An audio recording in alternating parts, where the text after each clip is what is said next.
Hello students, आज हम micro economics का एक बहुत इम्पॉर्टेंट मार्केट फॉर्म या बाजार की संरचना के बारे में पढ़ने जा रहे हैं, जिसका नाम है ओलिगोपोली या अल्पाधिकार। इसके पहले मैंने आपको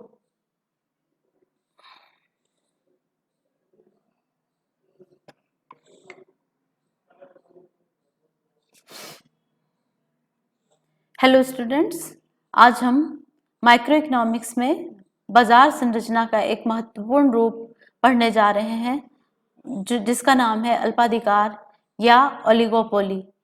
इसके पहले एक वीडियो में मैंने आपको मार्केट के डिफरेंट फॉर्म्स या बाजार के संरचना के भिन्न भिन्न रूपों के बारे में बताया था, जिसकी लिंक मैं नीचे डिस्क्रिप्शन में दे रही हूँ। तो उसमें हमने बताया था कि किस तरह पूर्ण प्रतियोगिता और अपूर्ण प्रतियोगिता में अंतर होता है और उसके क्या क्राइटेरिया होते हैं, क्या क्या मानदंड होते हैं। तो जो ओलिगोपोली है वह अपूर्ण प्रतियोगिता का एक बहुत महत्वपूर्ण भाग है। अब इसकी परिभाषा क्या होती है ओलिगोपोली की?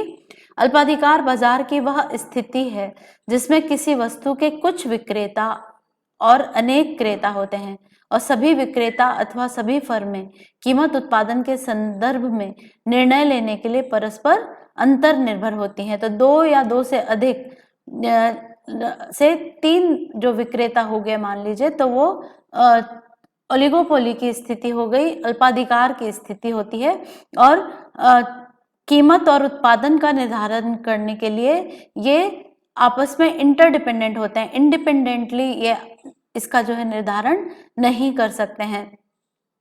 जब केवल दो विक्रेता होते हैं तो वह डुओपोली होती है या द्वयाधिकार उसे कहते हैं। तो अल्पाधिकार का एक रूप है द्वयाधिकार।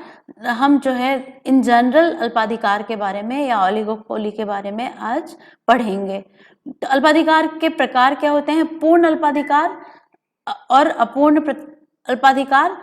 अल्पाधिकार में, पूर्ण अल्पाधिकार में या परफेक्ट ओलिगोपोली में होमोजेनस गुड्स या समरूप वस्तु का उत्पादन ये सारी फर्में करती हैं। अपूर्ण अल्पाधिकार में डिफरेंशिएटेड वस्तुओं का उत्पादन करती हैं, विभेदीकृत वस्तुओं का उत्पादन करती हैं। संगठित या कपट संधि अल्पाधिकार, कोल्यूसिव ओलिगोपोली, जब फर्में अपने निर्णयों में एक दूसरे से सहयोग करती हैं तो उसे कपट संधाई या कपट संधि अल्पाधिकार कहते हैं। आपस में ये मिलकर एक समझौता कर लेती हैं और मिलकर जो है मार्केट को रूल करती हैं, उसमें कीमत और उत्पादन का निर्णय करती हैं। असंगठित या संधि विहीन अल्पाधिकार, जब फर्में निर्णयों में एक दूसरे से सहयोग नहीं करती हैं तो स्वतंत्र नीति निर्धारण ये आप करती हैं, तो ये असंगठित या संधि विहीन अल्पाधिकार कहलाता है। विशेषताएं क्या होती हैं अल्पाधिकार की? इसमें जो विक्रेता होते हैं, जो दो या तीन विक्रेता होते हैं, उसमें आपस में निर्भरता पाई जाती है।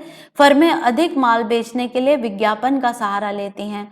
अल्पाधिकार में विज्ञापन जीवन या मृत्यु का विषय बन जाता है, जैसा कि प्रोफेसर बॉमोल कहते हैं। अल्पाधिकार में फर्मों में परस्पर प्रतियोगिता पाई जाती है। ऐसे बाजारों में बाहरी फर्मों के प्रवेश पर पूर्णतया प्रतिबंध नहीं होता, परंतु कुछ रुकावटें हो सकती हैं। यदि एक फर्म अपना माल बेचने के लिए कीमत घटाती है तो दूसरी फर्म उसकी प्रतिक्रिया करती है, और यदि एक फर्म कीमत बढ़ाती है तो दूसरी फर्म उसका अनुसरण नहीं करती है।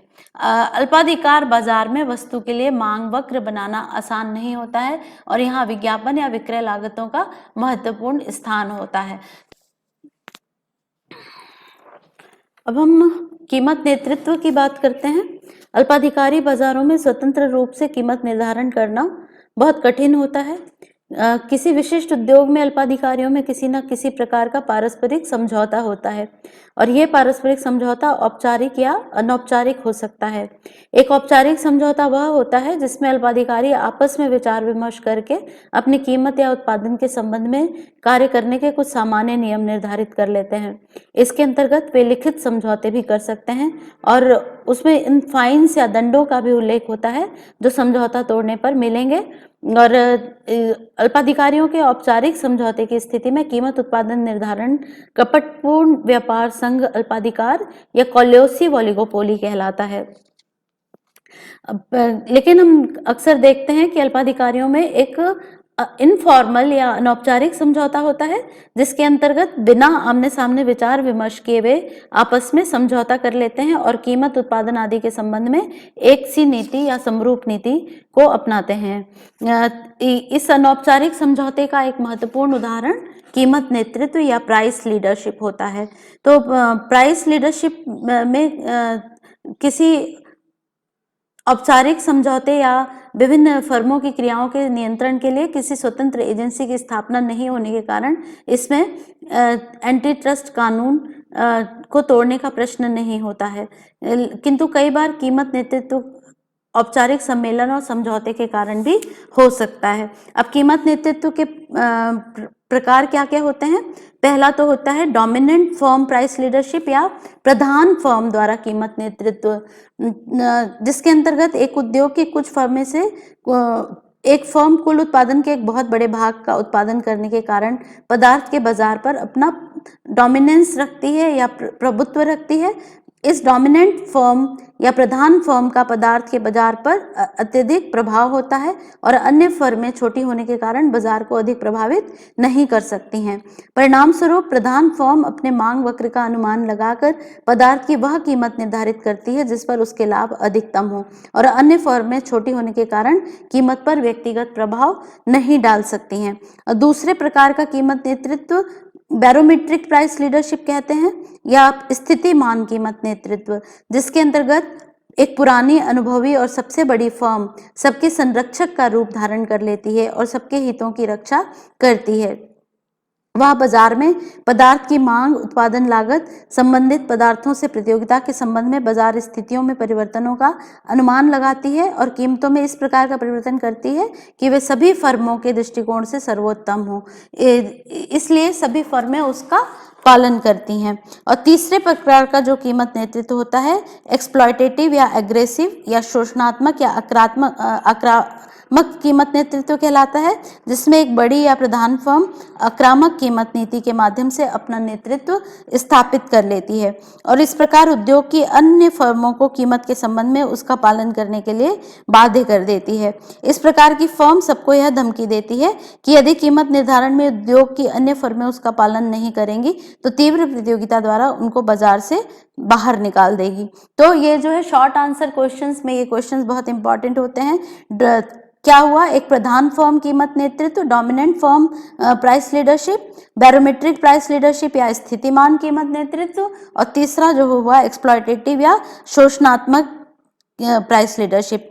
कम लागत के कारण कीमत नेतृत्व में कैसे जब होता है, ये जो डायग्राम है आप उसमें देख रहे हैं, कम लागत जब होती है तो इसमें किस तरह से एक फर्म कीमत नेतृत्व करती है, इसके लिए जो मान्यताएं होती हैं, पहला कि दो फर्म है ए और बी, फर्म ए की उत्पादन लागत फर्म बी से कम है और दोनों फर्मों द्वारा जो पदार्थ उत्पादित किया जा रहा है वे समान है, इसलिए उपभोक्ता का उनमें से किसी एक के लिए कोई विशेष प्रेफरेंस या अधिमान नहीं है।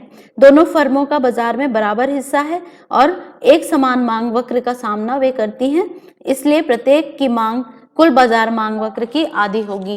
तो यहाँ पर हम देख रहे हैं ये टोटल बाजार मांग ये जो है कैपिटल डी से दिखाई गई है इस चित्र में, और इसमें आप देख रहे हैं इस मान्यताओं को रखते हुए जब इसमें जो है देख रहे हैं डायग्राम में कीमत नेतृत्व की स्थिति में कीमत और उत्पादन के निर्धारण को इसमें बताया गया है। प्रत्येक फर्म के सामने मांग वक्र स्मॉल डी है और जो पदार्थ के कुल बाजार मांग का आधा है। कुल बाजार मांग जो डी है, जो कैपिटल डी है और स्मॉल डी आधा है, ये हर एक फर्म का मांग वक्र है। एमआर प्रत्येक फर्म का सीमांत आय वक्र है। एमआर आप देखते हैं, मैंने आपको पहले भी बताया है, ये जो डी होता है एआर वक्र होता है स्मॉल डी, और एमआर वक्र जो होता है उसके एकदम बीच में से गुजरता है।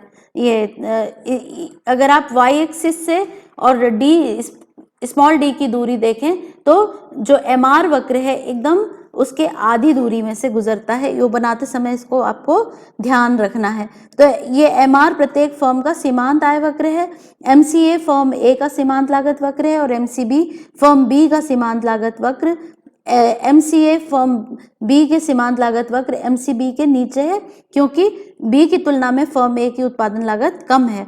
संतुलन स्थिति में फर्म A वस्तु की OM मात्रा का उत्पादन करेगी और कीमत OP निर्धारित करेगी, क्योंकि इस स्थिति में सीमांत लागत इसकी सीमांत आय के बराबर है। इस प्रकार OM उत्पादन मात्रा तथा OP कीमत पर फर्म A अधिकतम लाभ अर्जित कर रही होगी। इसके विपरीत फर्म B की सीमांत लागत MCB उत्पादन मात्रा ON पर सीमांत आय के समान है, जिससे कीमत OH निर्धारित होगी। अतः फर्म B के लाभ ON उत्पादन करके उसको OH कीमत पर बेचने में अधिकतम होंगे।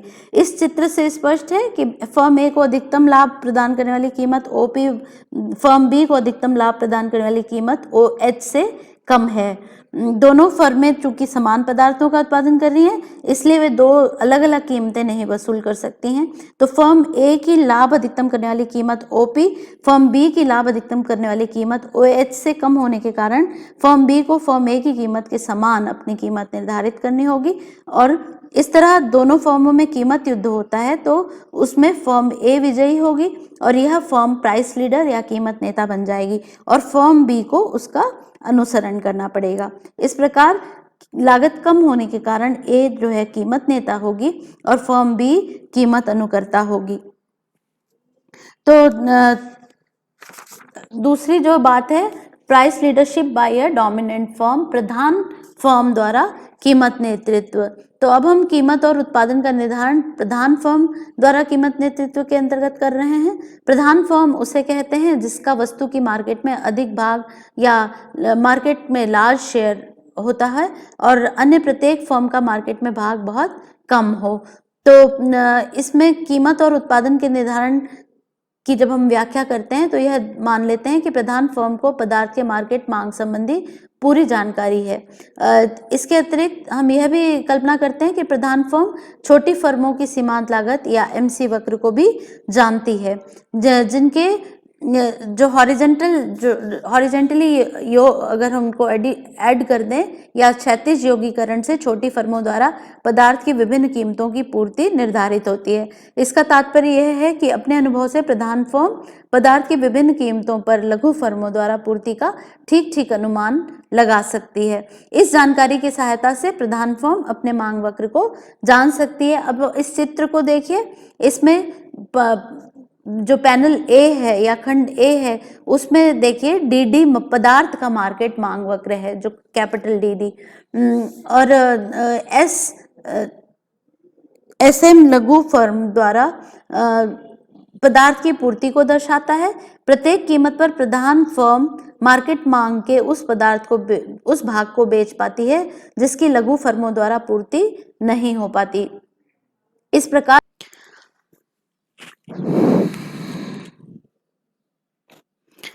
इस चित्र में पैनल A से क्लियर है कि कीमत P1 पर छोटी फर्मों द्वारा दी गई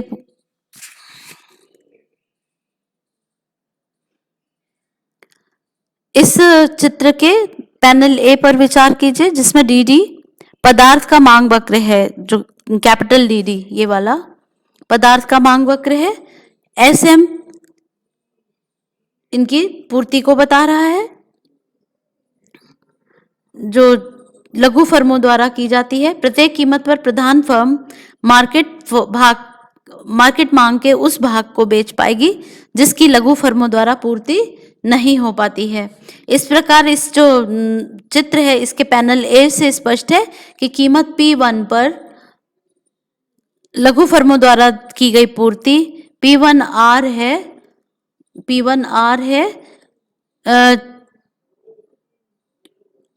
जो कि उस वस्तु की मांगी गई मांग मात्रा के समान है। इसलिए नेता द्वारा पदार्थ की मांग कीमत P1 पर शून्य होगी।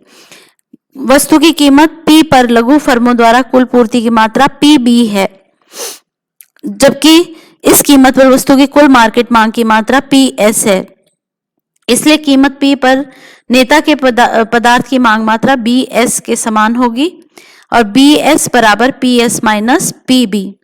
अब पैनल बी में देखिए तो यहाँ पी एच को बी एस के बराबर कर लिया गया है। इसी प्रकार कीमत P2 पर लघु फर्मों द्वारा वस्तु की पूर्ति मात्रा P2C होगी, जबकि मार्केट में मांग मात्रा P2T है। इसलिए वस्तु की कीमत P2 पर नेता द्वारा उत्पादित पदार्थ की मांग CT के समान होगी। इसलिए इस चित्र के पैनल बी में कीमत P2 पर P2Z को CT के बराबर बनाया गया है और पैनल ए से पता चलता है कि कीमत P3 पर छोटी फर्मों द्वारा कुल पूर्ति 0 है। इसलिए कीमत P3 पर कुल मार्केट मांग की पूर्ति नेता द्वारा की जाएगी। इस प्रकार सभी कीमतों पर वस्तु की मार्केट मांग DD और लघु फर्मों के पूर्ति वक्र SM से हम नेता द्वारा उत्पादित पदार्थ का मांग वक्र DL बना सकते हैं। इस प्रकार पैनल बी में वक्र MRL प्राइस लीडर का उसके मांग वक्र DL के अनुरूप सीमांत आय वक्र है। AC और MC क्रमशः नेता के औसत और सीमांत लागत वक्र हैं। प्रधान कीमत नेता या डोमिनेंट प्राइस लीडर वस्तु की OQ मात्रा उत्पादित करके और OP कीमत निश्चित करके अपने लाभ को अधिकतम करेगा। उसके फॉलोअर्स या अनुयायी यानी छोटी फर्में नेता द्वारा निश्चित कीमत OP ही प्राप्त करेंगी और वे सभी मिलाकर वस्तु की PB मात्रा की पूर्ति करेंगी। शेष मार्केट मांग BS जो पैनल B के PH या OQ के समान है की पूर्ति मूल्य नेता द्वारा की जाएगी। मूल्य नेता अपने लाभ अधिकतम कर पाए, इसलिए केवल यह ही आवश्यक नहीं कि उसके फॉलोअर उसके द्वारा निश्चित कीमत ही OP ही प्राप्त करें, उसके लिए यह भी सुनिश्चित करना आवश्यक है कि उसकी अनुयायी फर्में PB के समान उत्पादित करें, उससे अधिक या कम नहीं।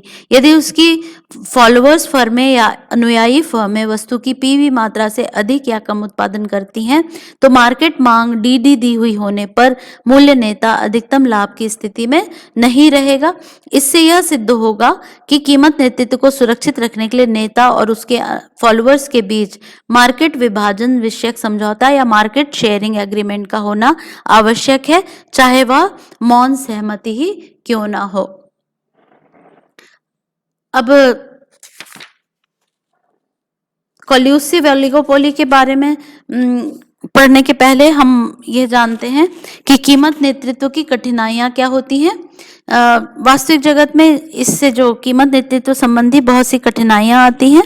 जैसे किसी फर्म का कीमत नेतृत्व इस बात पर निर्भर करता है कि अपने फॉलोअर्स की प्रतिक्रियाओं को ठीक प्रकार से अनुमानित कर सकती है या नहीं, और दूसरी गैर कीमत प्रतियोगिता या नॉन प्राइस कंपटीशन की कठिनाई आती है, जिसमें वे कीमत नेता द्वारा निर्धारित कीमत वसूल करते रहकर भी अपनी बिक्री को बढ़ा सकते हैं। उसके लिए विज्ञापन और बिक्री प्रोत्साहन के अन्य तरीके अपनाते हैं, जैसे पदार्थ की किस्म में सुधार या जो प्रच्छन्न कीमत और पदार्थ संबंधी सुविधाएं इत्यादि।